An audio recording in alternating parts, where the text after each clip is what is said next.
بسم الله الرحمن الرحيم. ازيكم عاملين ايه؟ يا رب تكونوا بخير.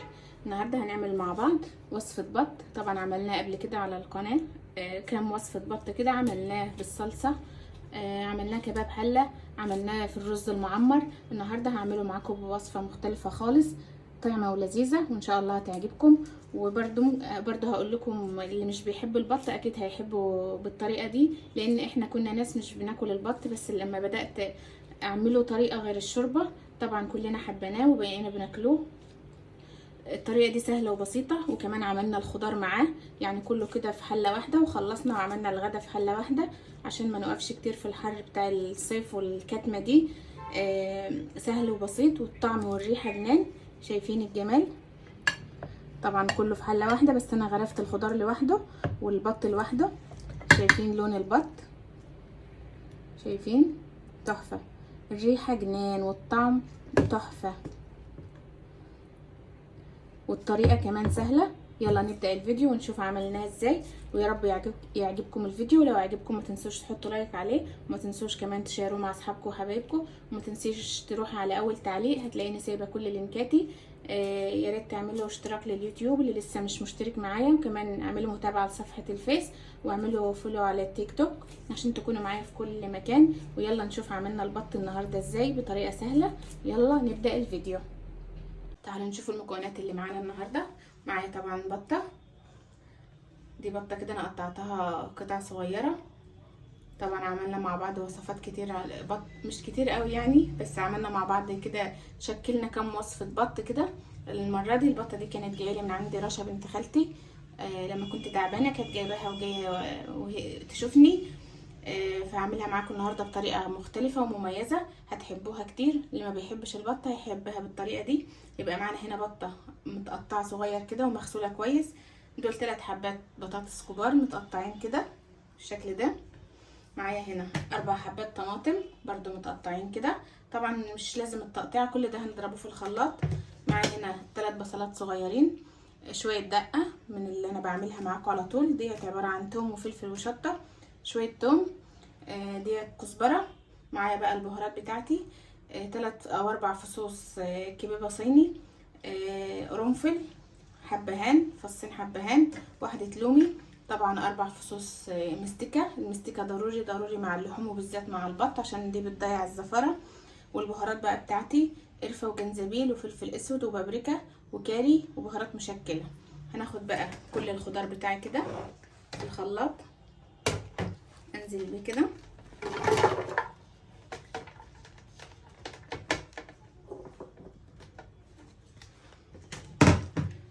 البصل والثوم والخضرة والطماطم والدقة كله كده. ده بقى هضربه في الخلاط ونرجع بقى نشوف هنكمل مع بعض ازاي. كده بعد ما ضربت الخضار بتاعنا كده، اديته كوبايه ميه وضربته بقى بالشكل ده. هنركنه بقى على جنب. ولعت على الحله بتاعتي، هنزل كده بمعلقه سمنه، طبعا مش كتير لان البط معروف انه سمين، معلقه صغيره كده سمنه. وهنزل على طول زي ما انتم متعودين معايا بالمستكه كده، تسيح الاول في السمنه وتطلع الريحه الحلوه بتاعتها. لازم استناها تسيح واشم ريحتها كده.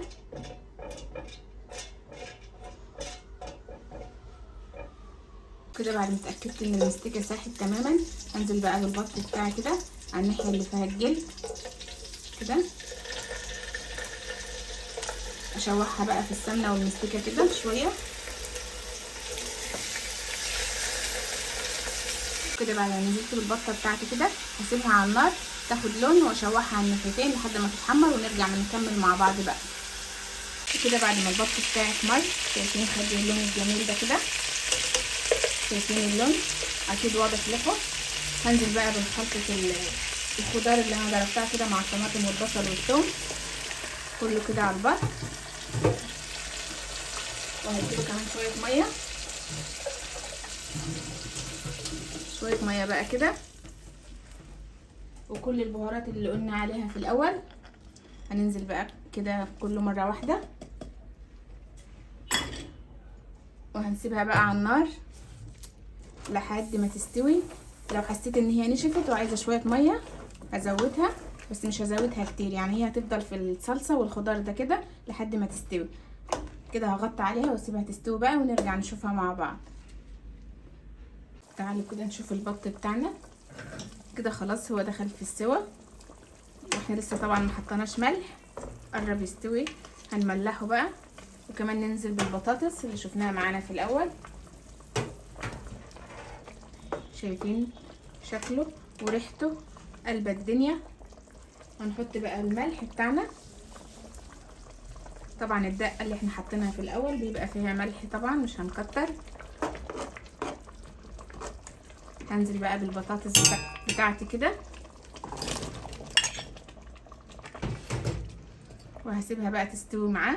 البطاطس تستوي وهو كمان يكمل سواه ويبقى جاهز معايا بقى كده.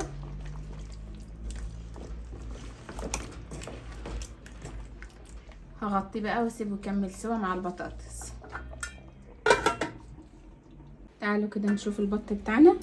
كده خلاص استوى، والبطاطس كمان استوت وطفيت عليهم. تعالوا بقى نقدمهم ونشوفهم مع بعض.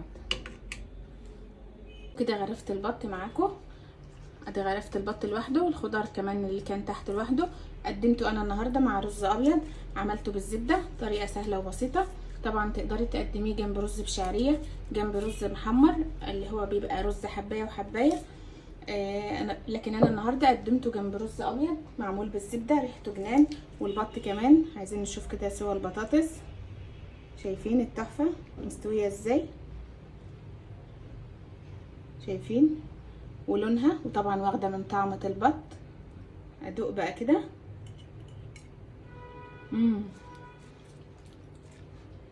جامده. معايا طبعا هنا شويه خضره، احطهم كده على الوش وعلى البط بتاعنا كمان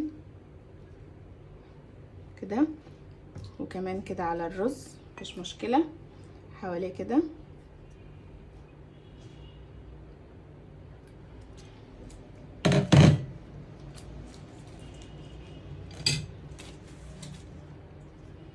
شايفين التحفه؟ شايفين لون البط؟ شايفين اللون؟ وهنشوف سوا دلوقتي مع بعض وهندوقه. طبعا انا كلنا الاول ما كناش بنحب البط، بس لما بقيت اعمله بالطرق المختلفه ديت كلنا بقينا بنحبه وناكله. طبعا وكل البط اللي بعمله معاكم على القناه بيكون تربيه بيتي. المره دي زي ما قلت لكم من عند رشا بنت خالتي، الله يزيدها يا رب. والطريقه زي ما شفتوا معايا في الفيديو سهله وبسيطه. يلا كده ندوق مع بعض. تعالوا كده ناخد من الخلطه دي والبطاطس بالشكل ده على الرز وندوق. طبعا الرز لوحده كده بالزبده يتاكل حاف. تحفه، جامد جامد قوي. طبعا هتاخدي كده عليه. بنصحكم تجربوا الطريقه دي في البط لو ولادكم مش بيحبوا البط. تعالوا بقى نشوف البط كده مستوي. شايفين سايب من العظم ازاي؟ شايفين؟ شفتوا العظمه سايبه منه ومستوي ومية مية. شايفين لونه؟ يا ريت كمان تشموا ريحته. تعالوا بقى نشوف الطعم كده. يا سلام يا سلام، جامد. ومعلقه الدقه اللي احنا حاطينها مدياله سنه سبايس كده، تحفه. الله، بجد تحفه. يا ريت تجربوا البط بالطريقه دي، واثقه ان هو هيعجبكم.